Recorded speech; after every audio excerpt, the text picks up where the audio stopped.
એમ બે ગરુડ પુરાણમાં સાધના. ગરુડ પુરાણના 16મા અધ્યાયમાં મુક્તિ માટેના નિયમો આપી. તેમાં માનવ જીવનના ક્ષેત્રનું વિવેકપૂર્વક પૃથ્થકરણ કરવામાં, દિવ્ય જીવન જીવવામાં નડતી મુશ્કેલીઓ તથા નિષ્ફળતાઓનું વિવરણ તથા પરમાત્મા સાક્ષાત્કાર ઉપર જોર દેવામાં. સંઘનો ત્યાગ તો ખૂબ જ મુશ્કેલ છે. મનુષ્ય શિષ્ટ તથા મહાન માણસો સાથે મિત્રતા કેળવવી જોઈએ.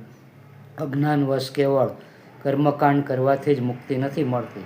તે નથી મળતી કેવળ વેદો કે શાસ્ત્રોના અધીન. મુક્તિ તો મળે છે જ્ઞાનથી. આ બે શબ્દોથી જ બંધન તથા મુક્તિ સંભવ છે.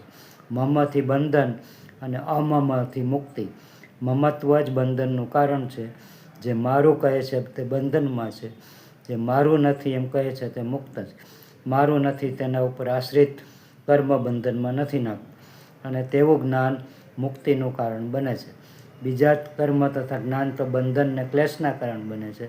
વિવાદ માત્ર છે. અસંગ શાસ્ત્ર દ્વારા મનુષ્યએ શરીર સંબંધી કામનાઓને ઉખેડી નાખી. ઓમનો માનસિક જપ કરવો જોઈએ. શ્વાસને વશમાં કરી મનને રોકી મનુષ્યએ ઓમનું ધ્યાન કરવું જોઈએ.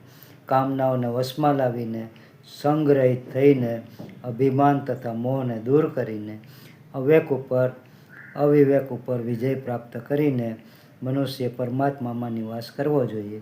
પ્રશાંત આત્મા જ્ઞાનના પ્રકાશથી પૂર્ણ વિચારોથી મુક્ત એવા મનુષ્ય પરમાત્માનું ધ્યાન કરવું જોઈએ. ઓમ ઓમ ઓમ.